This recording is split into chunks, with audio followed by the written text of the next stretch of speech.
Welcome. My name is Jason Murphy. This is Against the Stream.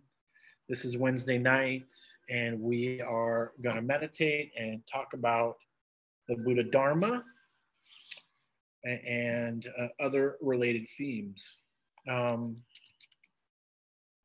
So there might be a few people joining us as we get started. We are going to record this live, but we'll edit out anything that happened prior to now. Okay. So by popular request, I was asking people here earlier, what kind of meditation should I kind of roll with tonight? And I was kind of like, oh, there's some people doing forgiveness practice, and there's this word, it's called bhavana, and bhavana meaning kind of technique, like meditative technique. And there's really so many that it can actually be really kind of confusing, particularly if you start to kind of jump around through traditions. Within the Theravadan tradition, particularly within the Thai forest tradition, there is pretty much only a couple. I mean, there's what we call vipassana, which is kind of insight meditation practice. That it kind of expands out to the four foundations of mindfulness, which we've talked a lot about and will continue in different. And then there is what we call kind of the heart practices, and then that's also kind of a set of teachings. So I'm going to focus on the body tonight, and particularly kind of like a body scan, but I'm going to do it a little bit different than we maybe have done in the past, with the hope that there'll be some more kind of understanding. So the body scan is a first foundation. It's considered kind of the first, literally is the first foundation of the four foundations of mindfulness, but literally is kind of the starting place. And there's actually lots of ways to work with the body. Traditional way is kind of head to feet, feet to head, kind of scanning through the body. And that can be an investigative kind of focusing on kind of sensations, the different kind of sensations that are taking place within this body, which often we're kind of not really very aware of, which actually helps us attune to the other foundations. So like the feeling tone, the foundation of kind of feeling tones, this pleasant, unpleasant, neutral experiences that can be felt within the mind, within the senses, within the body. And then kind of furthering into mind states, and then furthering into kind of understanding the Dharma by looking at like the hindrances and whatnot. And there's more to unpack in the first foundation of mindfulness, but I'm just gonna say that much about it today. And then we'll continue. I think we'll continue along the trajectory I've been going, kind of speaking about the life of the Buddha, the kind of hero's journey. Today, I ended last week talking about just starting to get into the Four Noble Truths. So many fours and threes, and 27s. So anyway, we'll do that much. So that's as much front loading as I'm going to do this evening. All right. So just finding a posture that's workable, sustainable, standing up, sitting, lying down. There's no wrong way. Perhaps kind of slumping and hurting your back might be the wrong way, but you can always, find the correct posture.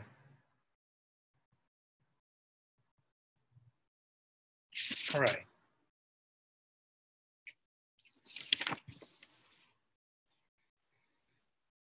So it's helpful to allow the eyes to close. Just take a few moments and settle in.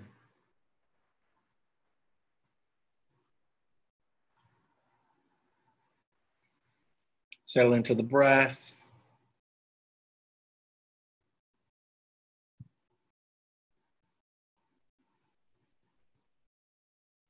Just kind of do a mental check-in.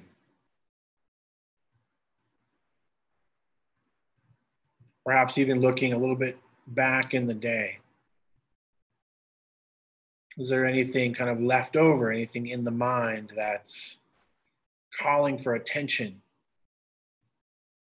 Maybe there was some evaluation, maybe some reaction, some event that took place.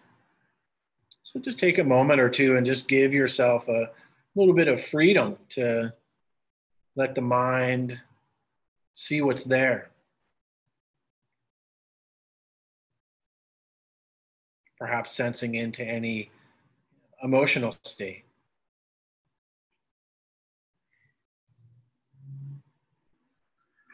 And acknowledging what's present. Mentally, emotionally, physically.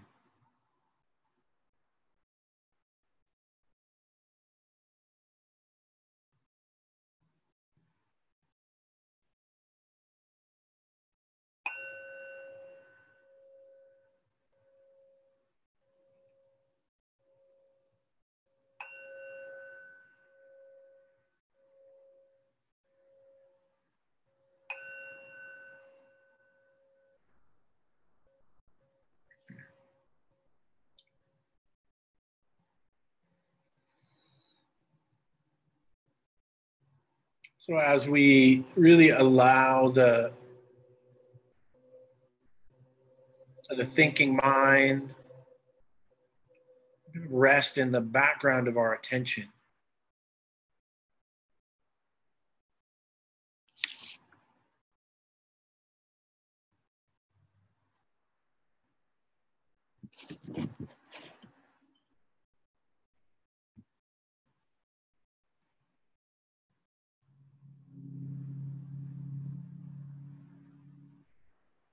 let's bring the attention, this awareness towards this body, sitting, breathing,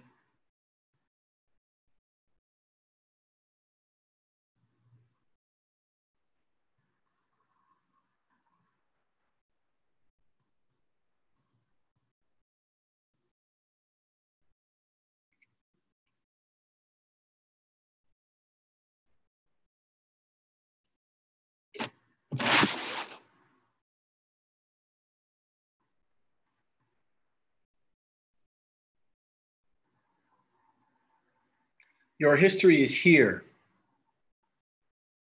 inside your body. Your body is a storehouse of learnings, feelings, thoughts, and experiences.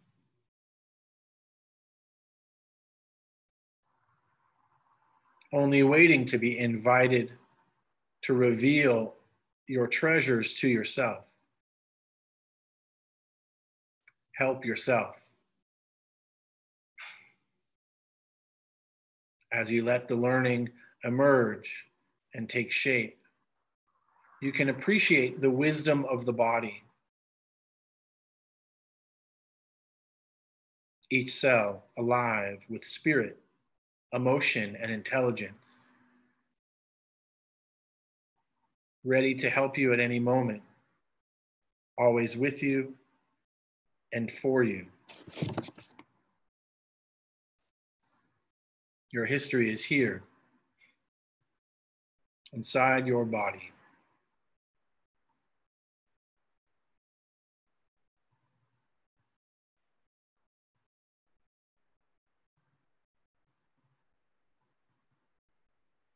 So taking a investigative look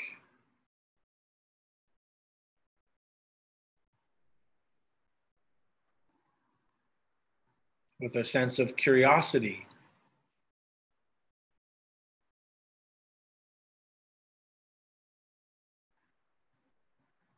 What's happening here? Perhaps scanning from head to toe and toe to head, aware of the different sensations, feelings, history.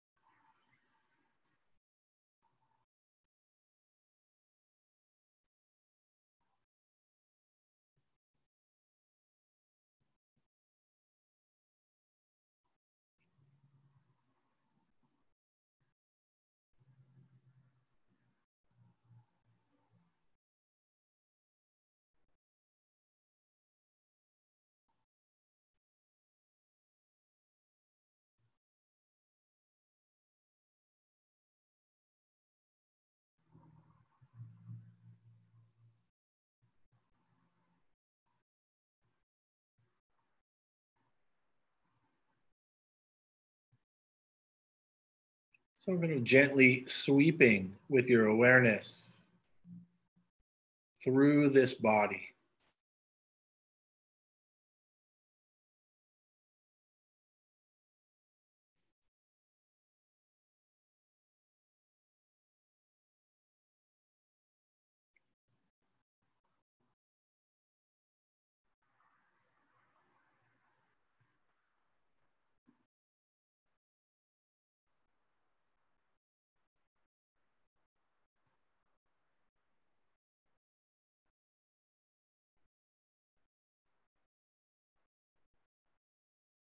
Of course, if the attention wanders off, it's not a problem. With a sense of friendliness or kindness with the mind,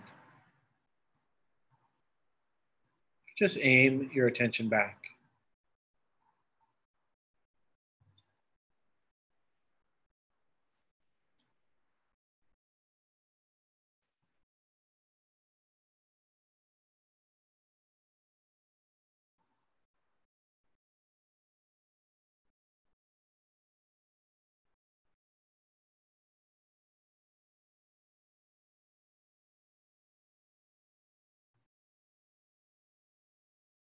Seeing if you can hold a sense of curiosity,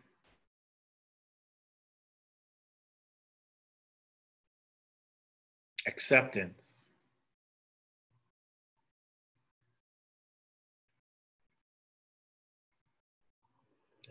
sense of openness or receptiveness,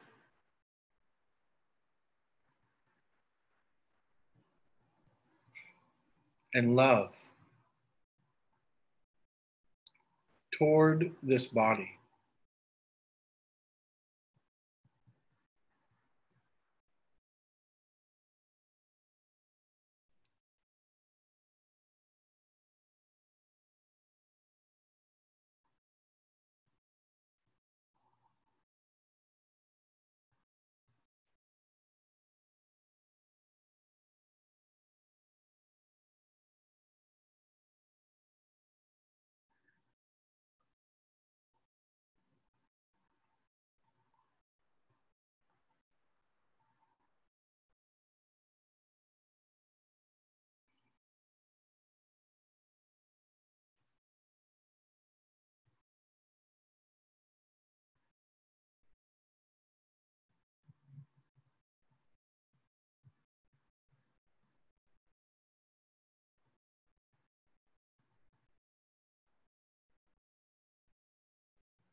again and again.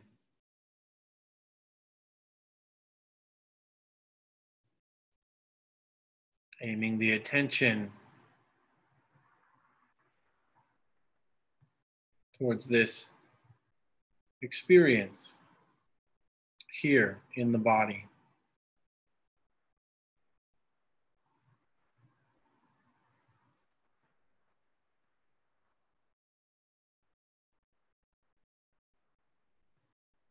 Being curious.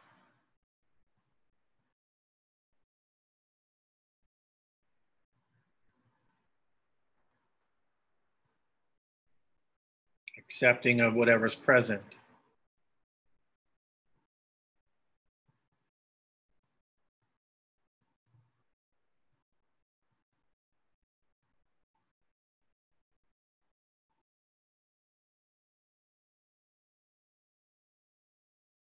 Sense of opening.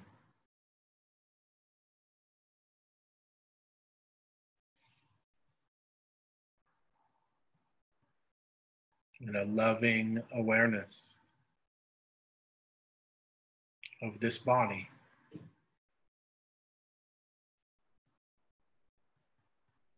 And its history.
Your history is here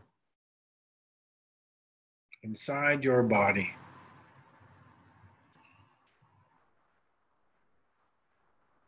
This body is your storehouse of learnings, feelings, thoughts, and experiences.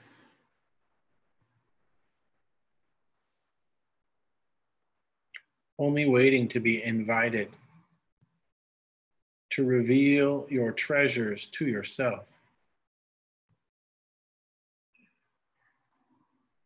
Help yourself as you let the learning emerge and take shape.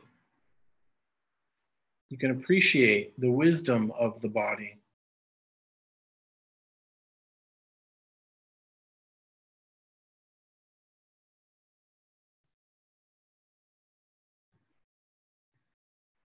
Every cell alive with spirit, emotion, intelligence, ready to help you at any moment, always with you and always for you.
Maybe just take a moment and kind of reflect. What was that last 30 minutes like for you?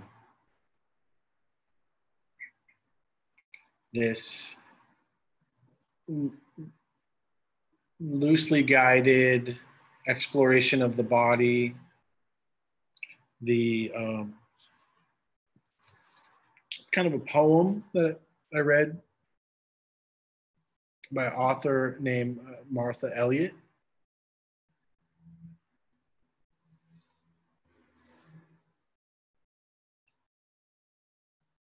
So just to reflect,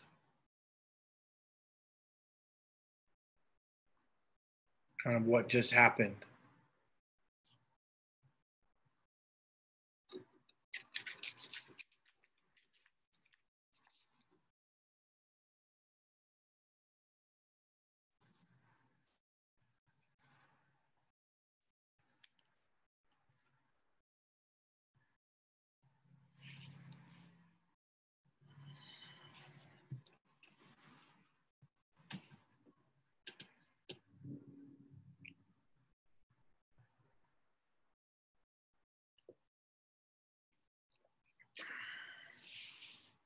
All right, so I'll just going to kind of expand on some of the topics we've been going through. So if you've been tuning in for the last few weeks, been kind of working with a theme. And if you're watching on YouTube or on a podcast, you can always go back to some of the past episodes, but I'll catch you up briefly. Really, what we're talking about is kind of the arc of the hero's journey, that where there's a calling, there's a departure, there's some struggle, there's an awakening, and there's some return. And the idea is that really all from the psychoanalytic, from a Jungian perspective, this is an archetypal story.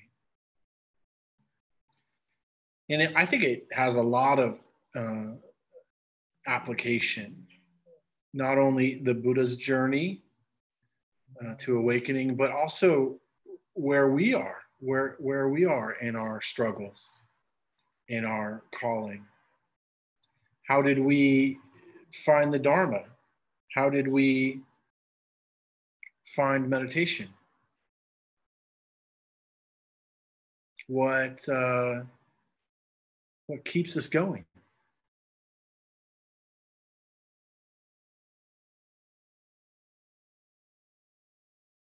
What are the awakenings that take place?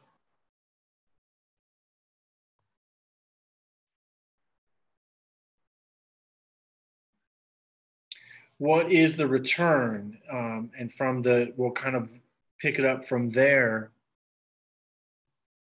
with the Buddha story.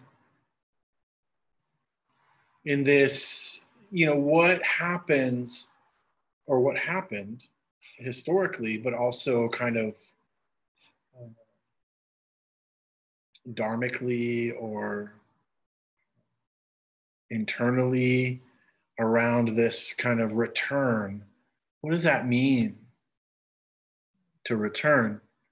Maybe you've gone on a trip or you've gone on a retreat, or where there's this, there's this whole process that takes place. And me having kind of traveled quite a bit around the world for long periods of time and had all these different experiences, and then something about the coming home, kind of the returning to the States or returning to Los Angeles or wherever, kind of home is. And just that kind of like, what is that familiarity? And maybe how am I different? How are you different? How is this whole, even just this whole pandemic experience, how has it caused a shift for us? Because I think societally it's caused a shift. Internally, hopefully there's been some shifts. Maybe we've been able to see some of the struggle that we even, you know, bump up against.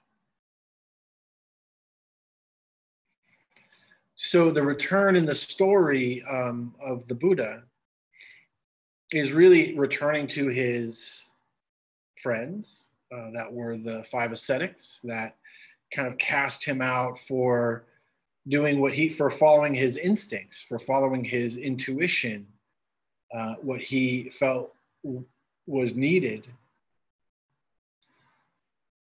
to awaken to the truth.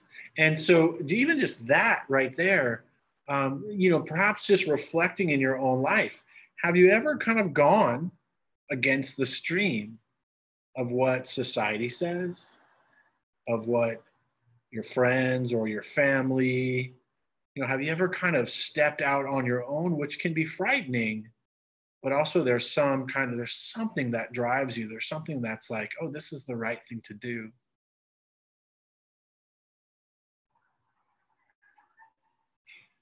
And to just kind of experience what that's like. So, and then returning for the Buddha to his homies that had kind of moved on. They were like, whatever, that guy, dead to me. And then, sometime later, him kind of coming back and, explaining what we've been talking about in the last few weeks, this understanding of the middle way, which is really there was several, but one of the kind of key points that the Buddha discovered, which we call sati. Sati, the literal translation is to remember or to return. And the basic premise is what we do in mindfulness every day, every time that we're meditating, when our attention wanders off and we recognize that it's wandered off, and then we bring it back, we return again and again and again to here and now, to the present time experience, which, as you've probably discovered, is pretty damn hard to do. It's not as easy as it sounds, So there another kind of understanding of this return. So unique to the Buddha, actually, this kind of understanding of sati and this kind of balance between the extremes of either kind of, the asceticism and kind of mortification of the body or concentration, or the extremes. There's another way in which it's kind of thought about and talked about, that there is these two extremes of craving for existence, to be somebody, to have it figured out, to know, and the craving for non-existence, to be, those of you who are in recovery, the craving to be numb, to not care, to not be so afflicted by our maybe emotions. This kind of, so there's this be somebody and feel nothing, that are the kind of juxtapositions. And with the middle way is to have what we've been talking about, what Noah brought up, what's in the Breaking Through book, this disentangled participation.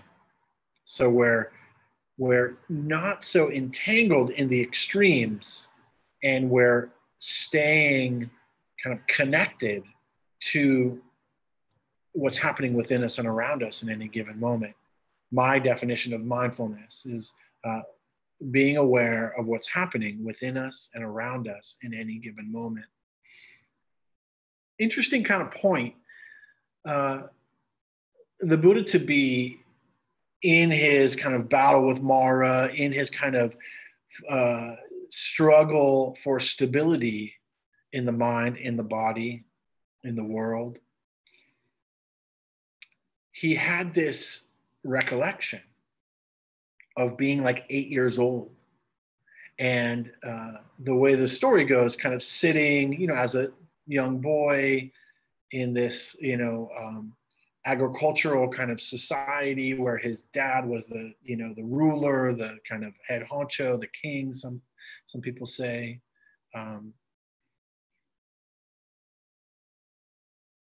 And he was looking, like sitting under a tree and looking out as he's telling his, his students later. And so what kind of watching the kind of goings on, and there was like it was like a solstice ceremony or a harvest. It was actually a harvest ceremony, and coming to this peace and ease, just all by himself, kind of at 8 years old, just kind of connected and feeling this kind of balance. And that was like an experience that the Buddha talks of having early on, and then, not remembering it until he's at this point of struggle. And he recalls this, there was this balanced, kind of mindful, aware, calm, connected feeling. And he kind of recalls that. And then that becomes, what we call the middle way, this balance, this balanced kind of, and if we look at it in our own practice, this balance between concentration, which can be, kind of very narrow and one-pointed and give us some cool mind states, but then very fleeting and doesn't create a lot of change, except for to know that we can have that experience. And then the mindfulness experience is this kind of being aware of what's happening within us and around us without being so distracted where we're chasing, past, and we're chasing future, and we're chasing desires, left and right, fantasies. So we're able to kind of catch, and that's what we're practicing. We're able to kind of catch the tendency of the mind to go to the future, or go to the past, or even sometimes even have a feeling in the body. Maybe you experienced this just in this last sit, have a feeling in the body, and then like have it kind of take us off on some story. And then that moment that we can recognize, and one of the instructions that I tend to give, and I'm positive I heard it from some teacher at some point, is to right there infuse some loving kindness, infuse some care, instead of judgment or criticism, or that kind of the tyrant that's just telling you to get up and stop meditating because it's not working. Clearly it's not working. No, it is working right in that moment where we can recognize and then return again and again and again, and feeling what's happening in the here and now. This is the liberating practice. And so the Buddha is kind of explaining this, and they're kind of getting it. They're like, okay, so finding this middle way, maybe we're being too extreme with our eating one piece of rice a day and half a gulp of water. That's kind of like what these like extreme practices we're doing. And I think we can get there even here when people kind of going on fad diets, or I'm going to exercise super hard for a period of time, or I think a few weeks ago I talked about the master cleanse, which is something I've actually done a few times and can be really useful, but it's not sustainable. It's not sustainable. The most I've ever heard of anyone doing a master cleanse is like 25 days. And, having some cool states, cleaning out the bowels, but then what, So finding some balance to sustain practice for the long term. Okay.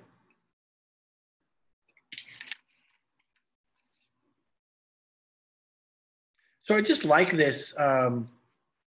There's this quote, as the Buddha is kind of describing this and, really wanting to then get to laying out, which he formulated on his way to meet his friends, who he thought had less dust in their eyes than any others that he could think of at the time. And this term, and I talked about it last week. This term of there will be beings, like this is an insight. This is a kind of a wisdom moment that the Buddha has as he begins to contemplate whether or not to teach. Because there's this moment where the Buddha, after his awakening, after his, reaching the goal, so to speak, becoming fully liberated, the word nibbana means extinguishing of the flame of craving. So in this moment of extinguishing of the flame of craving, and then after, the Buddha's like, I don't know if people are going to get it. This is tough. And so contemplates and then begins, it kind of says, and I gave this kind of the analogy last week about the lotus blossoms, sees the seed, sees some lotus blossoms are going to not rise above the surface, and they're going to stay just below and not bloom, and some will rise above and bloom, symbolizing awakening.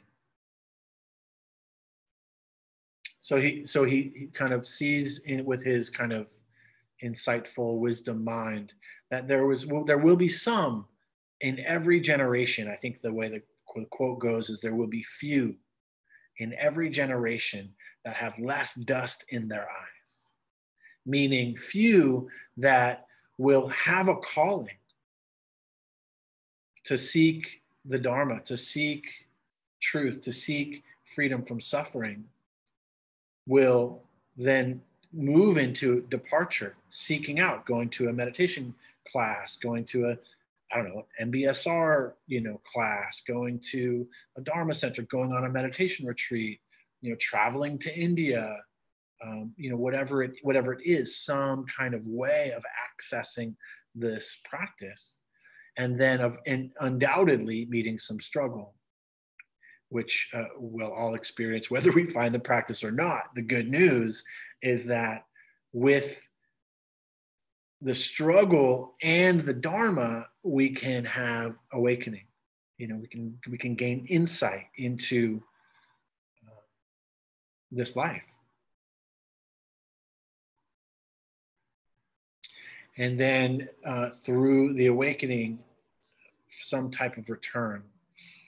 All right, so the Buddha is, kind of sitting with his friends, and they've kind of dissed him, but now they see there's something up with this guy. He's a little bit different, something happened, and they're curious. And so the Buddha lays out the Four Noble Truths. This, thus I have discovered, thus I have seen, is like one of the ways in which the Buddha talks about this.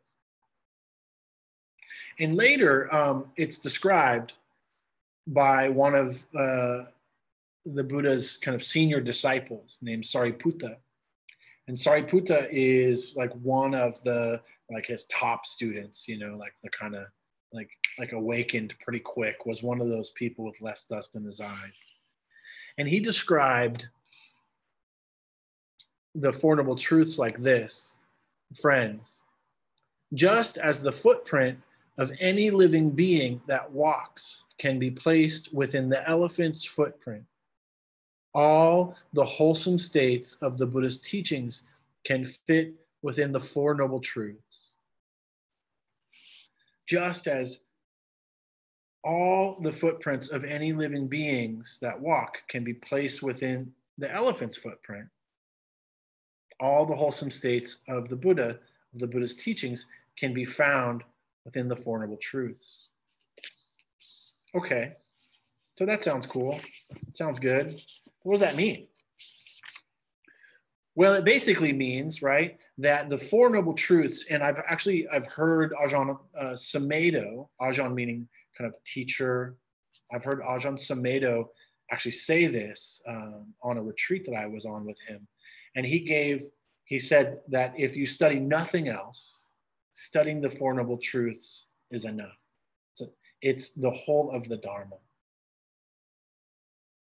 And he proceeded for 10 days to give only talks on the Four Noble Truths, day after day after day. And what was amazing about that experience is that every day, talking about the first noble truth, there is this noble truth of suffering, understanding this noble truth of suffering, and then talked about all these nuances. And every day I was seeing and hearing and understanding more about the kind of depth of this practice. And I feel like I feel like that quote from Sariputta is true, that it's all going to be kind of unpacked. And if you think about it, really, okay, so there's this statement, right? And I gave The Noble Truths as Tasks by Stephen Batchelor last week, and I'm going to use them again as a framework. So the first noble truth, understanding, embrace, and accept that they're suffering. Not that all life is suffering, that's a total misquote, but that there is suffering that we're experiencing, that we have experienced, that we may continue to experience, and that there is suffering in this world. And you don't have to look very far to know that that's true. That's considered a noble truth. And so what's the job? What's the task of the first noble truth? Is to understand, to embrace, to accept that there is dukkha. And so I use an instruction in the meditation that just kind of came to me as a good way to investigate the suffering in our lives, the way that we experience it. And one of the ways to think about that is it's COAL. It's an acronym that I'm totally stole from Dan Siegel. Dr. Dan Siegel is a psychiatrist and a teacher at UCLA and the director of MARC, which is the Mindful Awareness Research Center at UCLA, a place where I trained.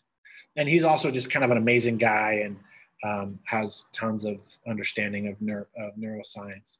But he uses this acronym as curiosity. So what do we bring to practice? Curiosity. Be curious. And some level of acceptance, which is what's talked about here, to accept dukkha, to accept that there is suffering in this world. To have some openness to that. By seeing it clearly, we can also see that it can come to an end.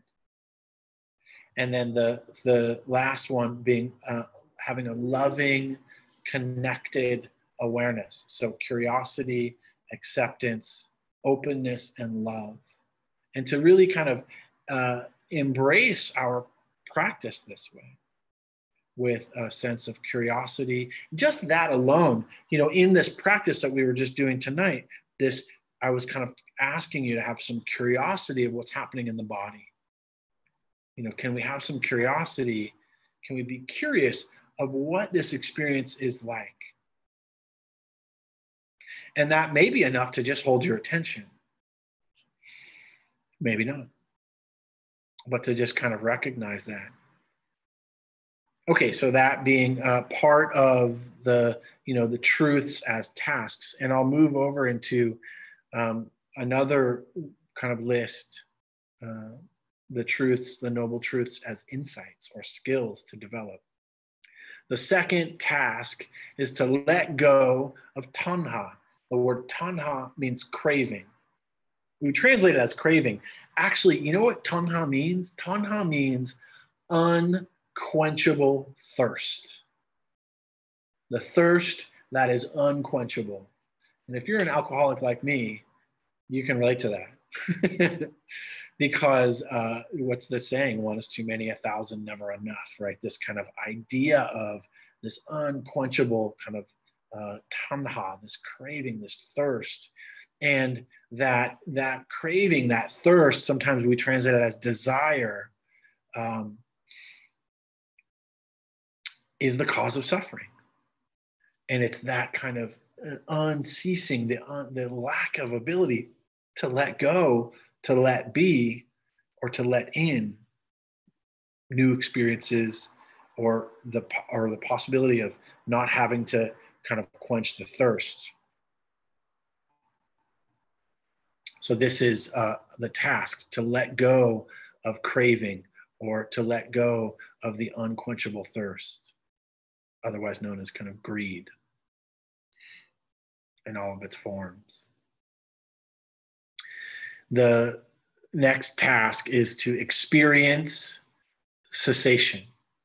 So to come to, through practice, to come to the experience of what it's like to stop craving. And so if you've ever quit anything, and I mean, renunciation is a huge part of what is called for in the Dharma as a practice. And, monks and nuns, they're renunciating, they're giving up, they're letting go of things all the time as part of the practice. I mean, even like when I was a monk for a period of time, I let go of pockets, and that was kind of a big deal. Like I didn't have any pockets. I just had these like kind of flimsy robes that I had to kind of throw and wrap, and it was a pain in the ass, and I had like one little bag, which is like a tote bag. But yeah, like that's just a very simple, but also like letting go of having multiple meals a day, letting go of, being able to make some of my own choices. Like I had things that I had to do that were prescribed to me. So they're letting go of even some kind of, and it goes deeper and deeper the more that you kind of get into monasticism. But there's this idea of renouncing the world, renouncing the kind of grasping, the greed.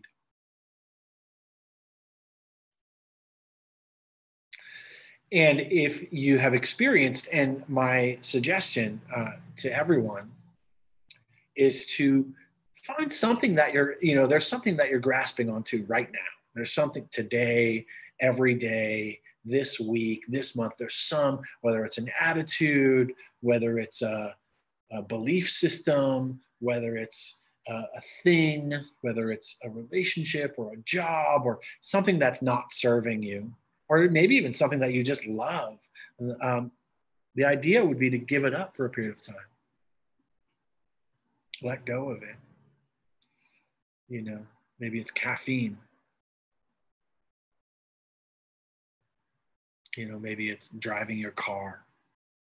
Whatever it is, right? To find something just to experience what it's like to let go of something, not because you have to, but because you want to experience the cessation of craving.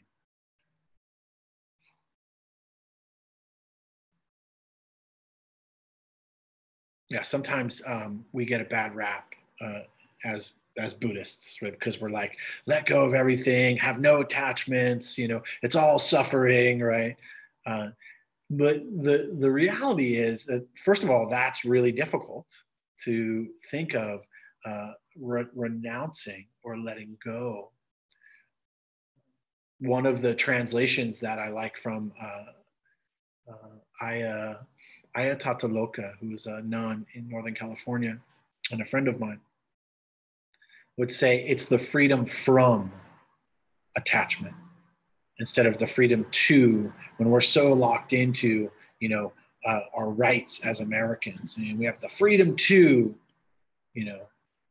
get a haircut, freedom to whatever, go to the store. We have lots of freedoms to, but to experience the cessation of something that we really crave that maybe is causing suffering, we have the experience of freedom from that craving. So anyway, just a kind of something to think about. I had a friend of mine when we were doing this, and I've done this in lots of different ways. I mean, sometimes it's like giving up meat or giving up dairy. I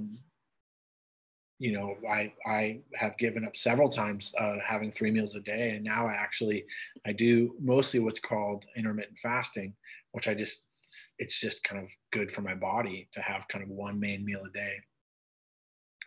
And yeah, so just to kind of find that out. Oh, but I was going to say, a friend of mine, when I was talking about this, they were talking about, they didn't understand addiction. They were trying to understand addiction. And I was like, what's something you really love? And they were like, Diet Pepsi. And I was like, yeah, give that up. Just stop drinking Diet Pepsi right now for the next 30 days and see what happens. And they were like, oh, I understand addiction, you know? So maybe it's that, maybe it's, you know, soda or sugar or, you know, whatever it is.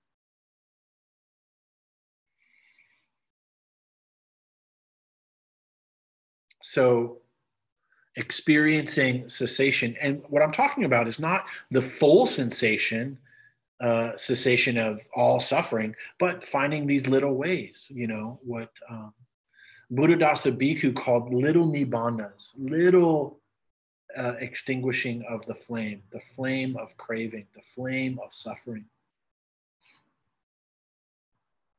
Okay, and then so this last piece on the tasks or the truths is to cultivate the path, right? So this is the fourth noble truth. Yeah.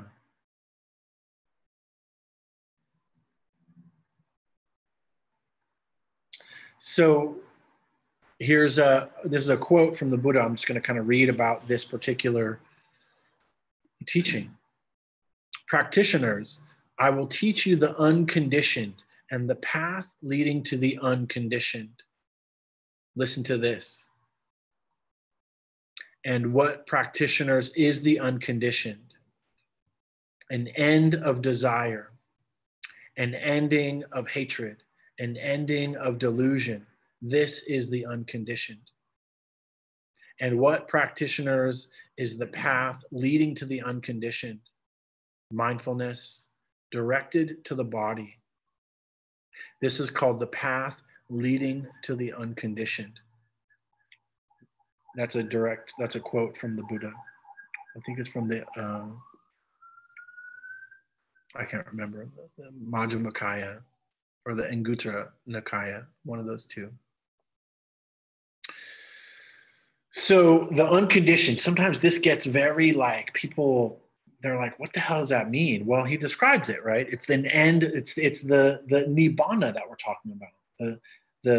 Now, I don't necessarily like this translation of an ending of desire, because I'm here to tell you, well, I mean, I don't know. I'm not fully enlightened, right? So I don't know what happened for the Buddha. But this idea of desire, we get gets a weird like rap, because I don't think desire's the problem. Desire's not the problem. Craving is the problem. We can have desires for things, and those desires can be wholesome. You can have desire for a relationship, desire for a good job, desire for meaningful friendships, lots of desires that are wholesome desires. The desire to be free from suffering is a wholesome desire. And then we have what can be called unskillful or unwholesome desires. And these tend to lead towards unskillful mind states and creating, suffering. So that's the difference between the entangled mind and the disentangled mind. Right? A disentangled mind has what Noah calls, and it's just such a great translation of non-attached appreciation. So this whole idea of non-attached appreciation is what I believe is being talked about by unentangled participation. All right. So I'll read through the Noble Truths as insights and skills, and then maybe we'll open up for some questions or some thoughts, comments, and then we'll probably carry on next week. So Noble Truths as insights or skills. So before we had tasks. So now it's kind of like what's going to happen with those tasks. Honest. So to be honest about the difficulties in our life. This is one of the kind of insights. Oh, I'm going to kind of see clearly the suffering and the causes of suffering in my life. And I actually have a meditative practice, like an inquiry practice that I'm going to invite you to do. And the inquiry practice is to use this repeated phrase and answer it. I cause my own suffering by. I cause my own suffering by. And just as like a contemplative, repetitive process of, I cause my own suffering by my greed. I cause my own suffering by my, kind of anger outward and my anger inward. I cause my own suffering by, and then just keep kind of working with that and seeing where does it go? Where does it go? So the next is aware of their cause, right? So be honest about the difficulties of our lives, and then be aware of their cause, which is what I was just talking about, this kind of craving. And then this next insight is to develop some sort of optimism, an optimistic kind of view about the alleviation, so that, it's possible to alleviate suffering. We can begin to experience that as the counter to experiencing cessation. And then to be skilled in their removal. So this is like being able to see when we're entangled, seeing when we're caught, and then disentangling through using mindfulness, using body awareness, slowing down the process, right? So this is kind of the noble truths as insights or skills. I'll say one more thing, which is I'll get back on book as far as like, what did the Buddha say? So the Buddha acknowledged that that there is an inherent problem or a dis-ease in this realm, being the human realm. The Buddha acknowledged that not all life is suffering, but that there is inherent suffering in this world. And he was specific in saying, birth is suffering, aging is suffering, sickness is suffering, death is suffering, sorrow, lamentation, pain, grief, and despair is suffering. Not obtaining what one wants is suffering. In short, the 5 aggregates affected by clinging are suffering. So not all life is suffering, but if you just think about the things that I just said, the entanglement, the attachment, the craving, or the disavowing, right? The pushing away of sickness or of grief is suffering.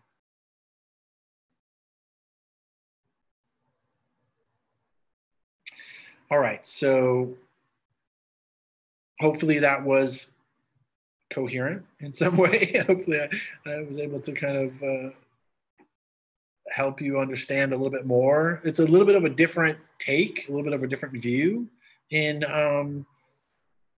of the Four Noble Truths, but I really like them, and I like to kind of go outside the box a little bit every once in a while.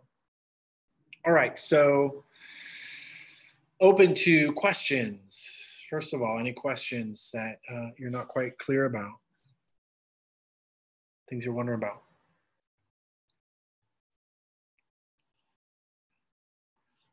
You can raise the Smurf hand if you're on Zoom, or just if you have any questions here in the room.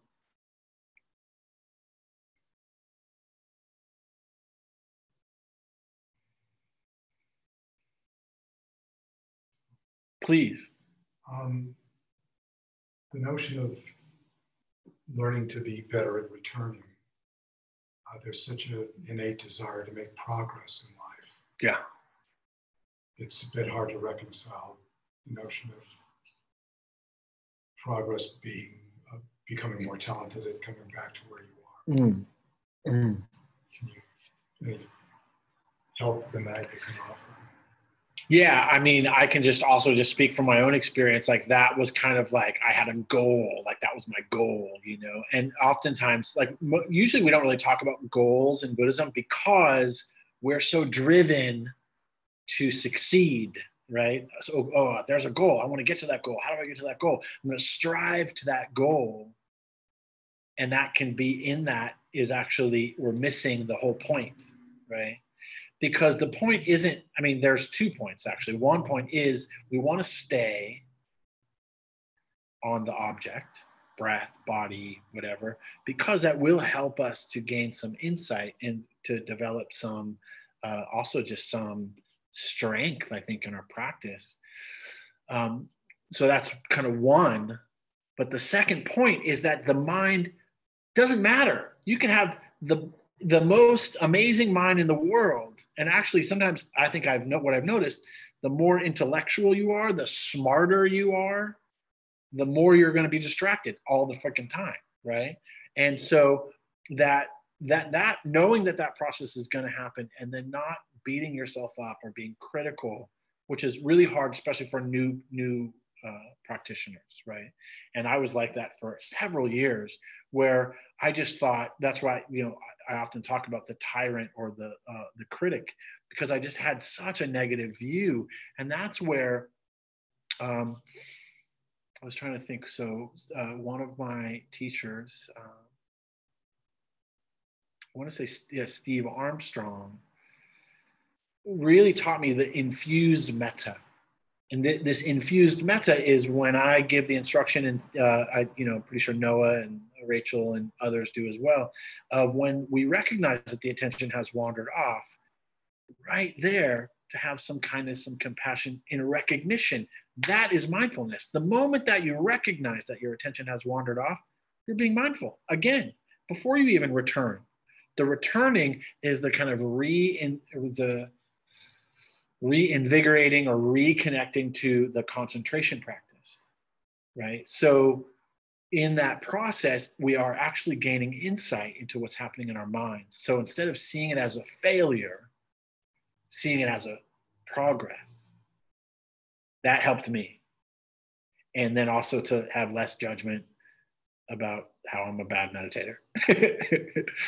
Yeah, I don't know why I kept meditating, man. I definitely thought I was a bad meditator for a long time. I think I got some kind of high from it or something, in the beginning, like tapped into some early acid trips or something, because, yeah, it kept happening. All right, so we have a few more minutes. Any thoughts, reflections, questions? That was a great question.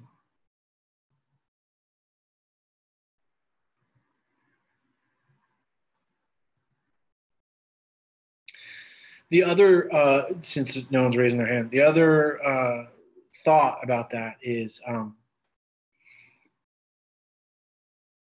that I said a little bit of it around the striving, and it's this middle way is finding the balance between right effort. That's what it's called. It's one of the Eightfold Path, wise or right effort, which means just enough effort to sustain the practice, to kind of continue, but not so much that we're like, and I did that for a long time. One of my teachers said that I have a Dharma soldier. That was like, just, like, dude, because I came from a martial arts background, because I had that, I was young, I was like in my 20s, I just had that, like, I'm going to sit, that strong determination that can come from practice, which is beautiful. But I had to soften that up, and I had to be a little bit easier on myself because I was very critical. And that's where the heart practices come into play, that compassion practice, that infused metta practice. I think it's been super helpful, super useful. It's like we have a comment here.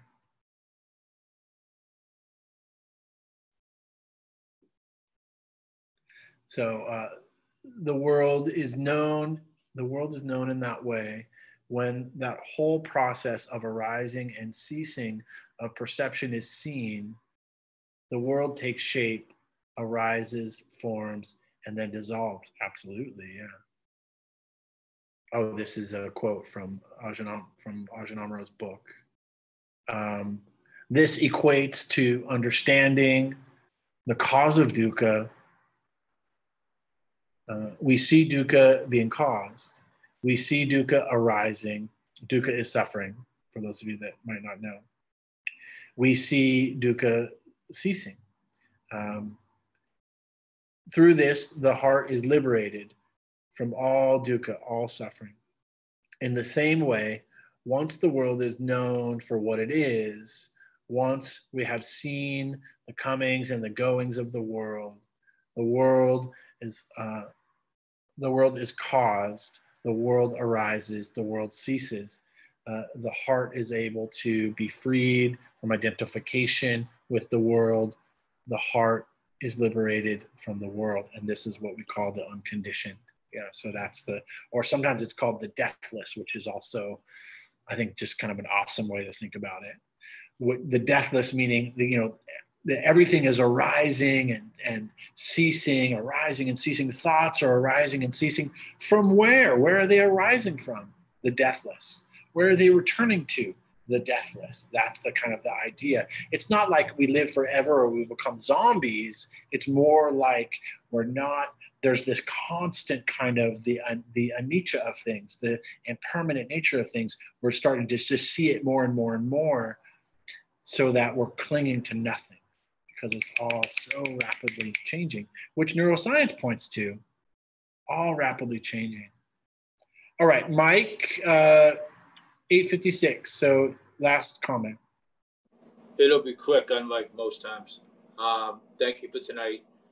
And thank you, quote. What that quote that I put in from the breakthrough, it just, the more I stay in the belief system that there is no self, that all phenomenon is unsatisfactory, that there will be suffering, and that the thing I can put my faith in is awareness. Like that's what it is. The more I read Dharma and the more I get into it, I agree with that. You can't locate a definable self. It's floating in awareness. Like the awareness is, I believe, is what we are. And that is, to me, like a continued insight and something that really fascinates me. And the more I read the Dhamma, the more I float towards that and, float in awareness and use that as my guide and the guide to the middle, That's why I put the quote up there and all that. Awesome. Yeah, thanks. No, that was a good quote. Whose book were you quoting from? It's Ajahn Amaro. There's a book study happening now, and the book is called The Breakthrough. And so, yeah, and you could text one of us the other one. What other one? I don't know. What other book? Was there another book? No, I think,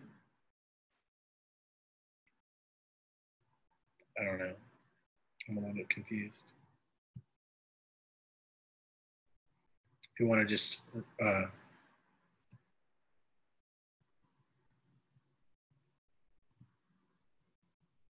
Chris, do you want to say something?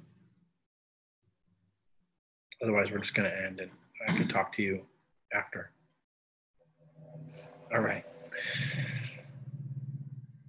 So, yeah, okay. I'm not sure which book. All right, so both taking it in and letting it go, right? There's a taking in, there's more insights that we gain through each day, each moment, each practice. We don't have to hold on to it all, They're part of that wholesome desire is I want to know it all. I want to get to, freedom from suffering quicker, right? That's part of our, our greed mentality, right? And this is a process that unfolds, So both taking it in and letting it kind of sink in, and then also just letting it go. We don't have to, whatever didn't stick, you'll hear it again. We'll talk about the Four Noble Truths 150 more times, because it's the whole of the Dharma. So we'll just gather up all the goodness of our practice and just taking it in, allowing it to move into our own hearts, showing up for your practice here in person, on Zoom, on YouTube, wherever. Each moment, each day, each moment that we can return, see the mind off on some journey and return here. What's happening here? May this lead to freedom from suffering. Suffering and the causes of suffering. May we all be free.